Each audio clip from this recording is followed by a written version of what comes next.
Hello friends, तो कैसे हैं आप सभी। उम्मीद करता हूं आप सभी ठीक होंगे। स्वागत है आपका प्रकाशपुंज में। प्लेलिस्ट में हमारे पास एक क्लास है एवोल्यूशन की, और एवोल्यूशन की इस क्लास में हमने लाइफ जो है उसकी उत्पत्ति कैसे हुई थी, ओरिजिन ऑफ लाइफ जो है उस पर हमने डिस्कस किया था। और उसमें हमने ये पढ़ा था कि लाइफ जो है जीवन की उत्पत्ति किस प्रकार हुई थी। उसमें से हमने सिर्फ यही डिस्कस किया था कि कुछ थ्योरीज थी, कुछ सिद्धांत दिए गए थे कुछ साइंटिस्ट के, और उन्हीं सिद्धांतों में हमने जाना कि लाइफ जो है अलग अलग वैज्ञानिकों की अलग अलग अवधारणाओं को हमने समझा था। जिसमें एक जो थ्योरी थी जैसे कि स्पेशल क्रिएशन थी, जिसमें फादर सुरेश जो है वो बताते हैं कि लाइफ जो है वो स्पेशल क्रिएशन यानी किसी एक नेचुरल पावर से, किसी गॉड के द्वारा जो है लाइफ फॉर्म हुई है।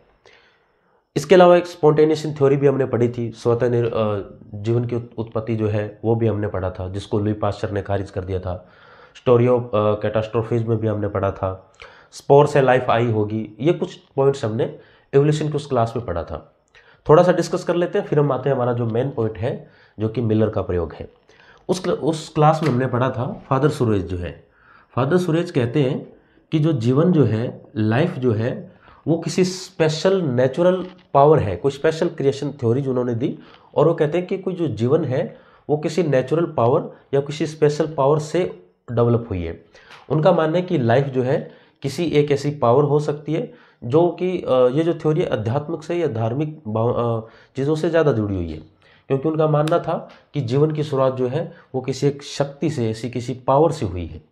और उन्होंने एग्जाम्पल भी दिया था कि गॉड जो है एडम और ईव, उनके जो गॉड है एडम और ईव, उन्होंने जो है इस लाइफ की फॉर्म को शुरू किया है। हिंदुज़म के अंदर भी ये जो ब्रह्मा जो है इस थ्योरी को फॉलो करते हैं कि लाइफ जो है इस तरह से शुरू हुई होगी।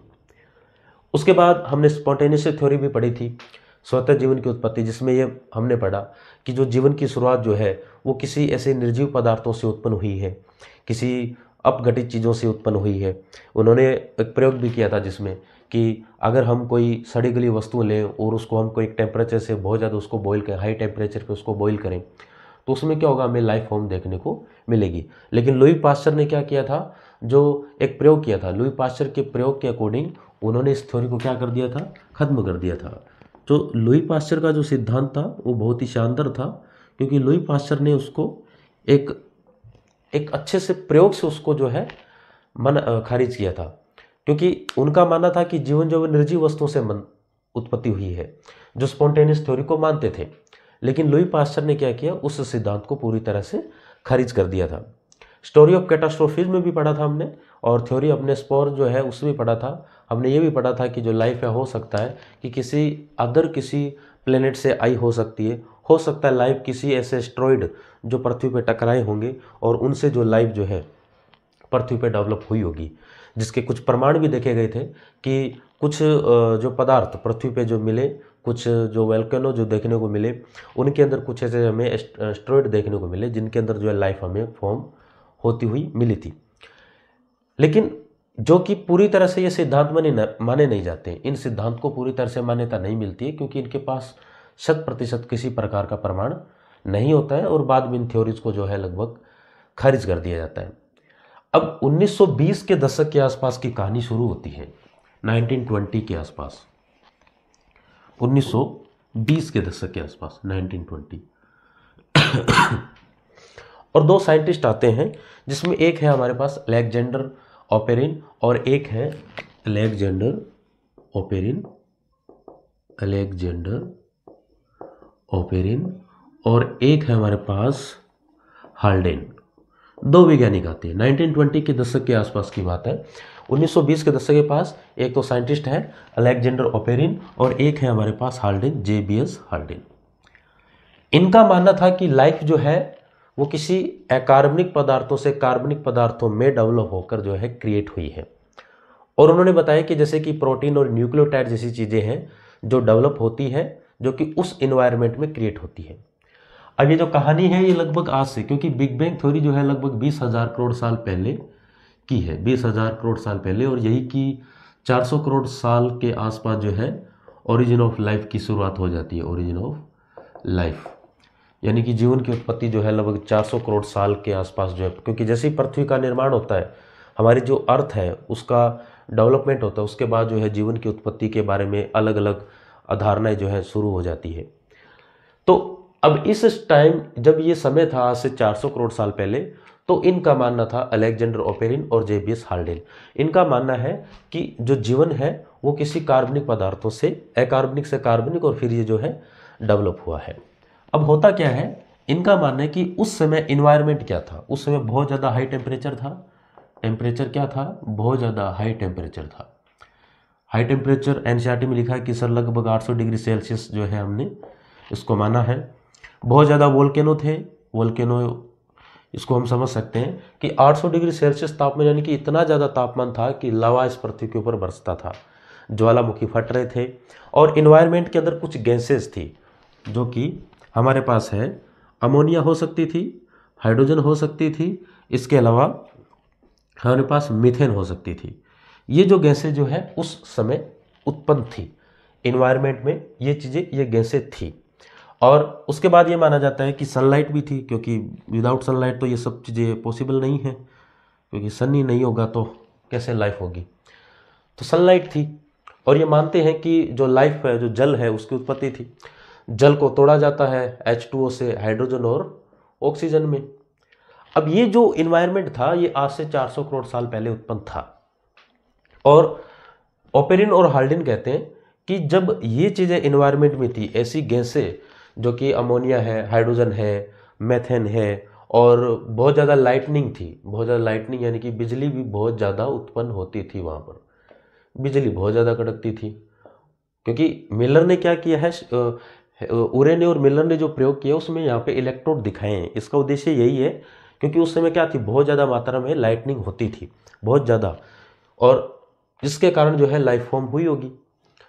इन सारी चीज़ों को बताने के लिए, उनको प्रूफ करने के लिए हाल्डेन और ओपेरिन का जो प्रयोग है इसको बताने के लिए स्टैनले मिलर और उरे ने ये एक प्रयोग किया था। अब ओपेरिन और हाल्डेन का क्या मानना है कि ये जो गैसें हैं और ऐसा इन्वायरमेंट हो जिसमें इतना ज़्यादा हाई टेम्परेचर हो, लाइटनिंग होती हो, तो उनका मानना है कि वहाँ पर कुछ न्यूक्लियोटाइड्स या कुछ अमीनो एसिड बनते होंगे, कुछ अमीनो एसिड बनते होंगे, अमीनो एसिड।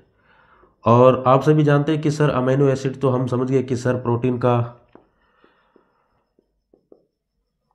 यहाँ पे प्रोटीन बनने की प्रक्रिया हो रही है।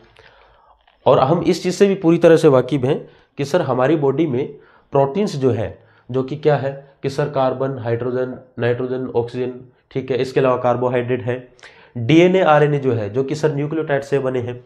तो इससे ये थोड़ा थोड़ा आइडिया हो जाता है हाल्डेन और ओपेरिन को कि जो लाइफ जो है वो कार्बनिक और अकार्बनिक पदार्थों से मिलकर बनी है, और जो लाइफ जो है इस प्रकार से उत्पन्न हुई है। तो इसको बताने के लिए हेराल्ड सी उरे और स्टैनली मिलर क्या करते हैं, एक प्रयोग करते हैं।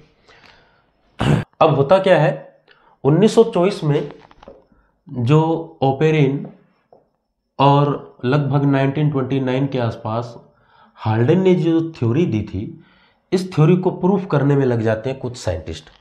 और जो है हमारे पास हेराल्ड सी उरे, हेराल्ड सी उरे और स्टैनले मिलर, स्टैनले मिलर, ये दो साइंटिस्ट हैं। और ये बात है लगभग 1953 की, 1953 के समय के आसपास की बात है। ये जो दो साइंटिस्ट हैं उसी परिघटना को वापस दोहराते हैं किसी लैब के अंदर, क्योंकि वो प्रूफ करना चाहते हैं, वो कोशिश कर रहे हैं, वो बताना चाहते हैं कि जो उस समय हजारों लाखों करोड़ों साल पहले जो घटना हुई होगी उसको क्यों ना एक लैब में ट्राई किया जाए। तो जो हेराल्ड सी उरे और जो स्टैनले मिलर है वो क्या करते हैं, ऐसा इन्वायरमेंट अर्थ के ऊपर तो पॉसिबल नहीं है, लेकिन उन्होंने क्या किया, लैब के अंदर ऐसा इन्वायरमेंट बनाने की कोशिश की। और उन्होंने क्या किया, एक फ्लास्क बनाया और उस फ्लास्क के अंदर कुछ गैसेस रखी, जो कि हमारे पास मेथेन है, अमोनिया है और हाइड्रोजन है। तीन गैसों को उन्होंने इसके अंदर स्टोर किया। इनके ऊपर उन्होंने इलेक्ट्रोड लगाए। इलेक्ट्रोड इसलिए लगाए क्योंकि उस समय भी बहुत ज़्यादा लाइटनिंग होती थी, बहुत ज़्यादा बिजली जो है चमकती थी, गरजती थी, और टेम्परेचर भी यहाँ पे मेंटेन किया गया। उस समय जब इतना ज़्यादा हाई टेम्परेचर था क्योंकि हमें थोड़ी देर पहले देखा कि उस समय टेम्परेचर जो है 800 डिग्री सेल्सियस के आसपास था। तो जो पानी था, जो था द्रव जो था, वो आपको पता है कि सर लिक्विड फॉर्म में तो नहीं होगा, क्योंकि 800 डिग्री सेल्सियस पे पानी जो है वो लिक्विड फॉर्म में तो नहीं होगा, वो गैसेज में होगा। तो हमने क्या रखा है, एक फ्लास्क रखा। ये भी रैले-सेउरे और मिलर का प्रयोग है। उन्होंने क्या किया, एक फ्लास्क ये रखा जिसके अंदर उन्होंने बहुत ज़्यादा पानी रखा लिक्विड फॉर्म में, और उसके बाद उसको इतना टेम्परेचर दिया कि ये क्या हो गया, बॉइलिंग हो गया। ठीक है, बॉइलिंग वाटर है ये पानी उबल रहा है। इतना ज़्यादा उबाला कि ये जो है गैसेज में कन्वर्ट हो गया। अब ज़रा ध्यान से देखो, अब यहाँ से जो पानी है ये गैस के रूप में जा रहा है इस फ्लास्क के अंदर। ये फ्लास्क क्या कर रहा है, कुछ गैसों को स्टोर करके रखा है, जिसके अंदर मेथेन, अमोनिया और हाइड्रोजन जैसी गैसें ऑलरेडी पड़ी है। ऊपर 2 इलेक्ट्रोड लगा रखे हैं, किस लिए, इलेक्ट्रिक इलेक्ट्रोड लगा रखे हैं ताकि इसके अंदर लाइटनिंग की जा सके, ताकि स्पार्किंग इसके अंदर देखने को मिले। स्पार्किंग इसलिए की जा रही है क्योंकि उस समय भी क्या थी, बहुत ज़्यादा स्पार्किंग जो कि लिक्विड फॉर्म में आ गया। इन गैसेस के बाद में उन्होंने क्या किया, यहाँ पर एक कंडेंसर लगाया। कंडेंसर इसलिए लगाया क्योंकि यहाँ से जो हम गैसेस निकाल रहे हैं वो क्या है, लिक्विड फॉर्म में नहीं है, वो गैस के रूप में। और इन गैसों को हम क्या करें, यहाँ पे कंडेंसर लगा के इनको क्या करेंगे, संघनित करेंगे। संघनित की प्रक्रिया आप समझ रहे हो, यानी कि वाटर के जो मॉलिक्यूल्स जो हैं वो बहुत ज़्यादा पास में आ जाएंगे। क्योंकि पहले हमने क्या किया, यहाँ पे बॉइलिंग वाटर लिए, इतना ज़्यादा हाई टेम्परेचर इसको इंक्रीज करेंगे। टेम्परेचर जैसे इंक्रीज करेंगे तो ये जो वाटर है ये क्या, गैसीय रूप में आ जाएगा। अब गैसीय रूप में जब जाएगा तो इसको वापस क्या होगा, यहाँ पे कंडेंसर लगा के इसको क्या किया जाता है, संघनित किया जाता है। अब यहाँ से जो हमने मेथेन, अमोनिया और हाइड्रोजन जैसे गैसें प्लस में हमने वाटर लिया, तो वो क्या करता है, इस कंडेंसर के बाद में हमें यहाँ देखने को मिलता है। अब यहाँ क्या हो रहा है, हमें वाटर कंटेनिंग ऑर्गेनिक कंपाउंड्स यहाँ जो लिक्विड जो आ रहा है वो ड्रॉप करके, यानी कि ऐसे ड्रॉप करके जो है नीचे की ओर प्राप्त हो रहा है। और यहाँ से क्या कर दिया जाता है, इसको जब बाहर निकाला जाता है तो हमें देखने को मिलता है ये गंधला पदार्थ होता है। गंधला पदार्थ यानी कि अच्छा, इसको जो है लगभग 2 से 3 वीक रखा जाता है। इसको लगभग 2 से 3 हफ्ते आप मान के चलो, यानी कि 15 से 20 दिन के बीच का जो समय है, 15 से 20 दिन का जो ये प्रयोग है ऐसा होता है। ऐसा प्रयोग जब वो करते हैं तो 15 से 20 दिन के बाद, यानी कि 2 से 3 वीक्स जब इसको यहाँ से पानी को निकाला जाता है तो हमें कुछ अमीनो एसिड्स देखने को मिलते हैं। हमें कुछ अमीनो एसिड्स देखने को मिलते हैं। और जब अमीनो एसिड्स देखने को मिलते हैं तब इसमें थोड़ा आइडिया ये होता है कि जब अमीनो एसिड्स देखने को मिल गए तो हम ये समझ सकते हैं कि प्रोटीन का फॉर्मेशन हो सकता है। जब अमीनो एसिड देखने को मिल गए तो हम ये समझ गए कि चलो प्रोटीन डेवलप हो सकता है, न्यूक्लियोटाइड डेवलप हो सकता है। और इससे हम ये भी समझ सकते हैं कि सर जब हम न्यूक्लियोटाइड डेवलप कर सकते हैं तो न्यूक्लियोटाइड से हम ये समझ गए कि सर आरएनए और डीएनए भी हम बना सकते हैं, क्योंकि आरएनए और डीएनए भी क्या है, न्यूक्लियोटाइड्स की ही क्या है, एक फॉर्म है। न्यूक्लियोटाइड की फॉर्म से अगर आरएनए और डीएनए बनाया जा सकता है और यहाँ पे अमीनो एसिड से हम क्या कर रहे हैं, प्रोटीन डेवलप कर सकते हैं, तो ऐसा माना जाता है कि जो ह्यूमन बॉडी जो है, यानी कि जो लाइफ जो फॉर्म हो रही है, फिर वो चाहे भी कोई भी ऑर्गेनिज्म हो, उस ऑर्गेनिज्म के अंदर जो है ये चीज़ अगर देखने को मिल सकती है तो फिर ये माना जाता है कि जीवन की उत्पत्ति जो है इन चीज़ों से, यानी कि अकार्बनिक से कार्बनिक पदार्थों से मिलकर हो सकती है। तो मिलर का जो प्रयोग है यही बताता है। मिलर कहते हैं कि लाइफ जो है ऐसे पदार्थों से डेवलप होती है। और उन्होंने क्या किया, एक लैब के अंदर, अपनी एक जो लैब है, इस लैब के अंदर ये एक्सपेरिमेंट किया जाता है और इनमें जो है लोगों के बहुत सारे पॉजिटिव रिजल्ट भी मिलते हैं। लोगों ने इनको बहुत ज़्यादा सराहना दी क्योंकि इनके जो रिजल्ट यहाँ पे मिल रहे हैं, इन रिजल्ट को वास्तव में एक्सेप्ट किया जाता है, क्योंकि यहाँ पर ये न्यूक्लियोटाइड से क्या आरएनए, डीएनए और अमीनो एसिड से ये प्रोटीन डेवलप करने की प्रोसेस हो सकती है।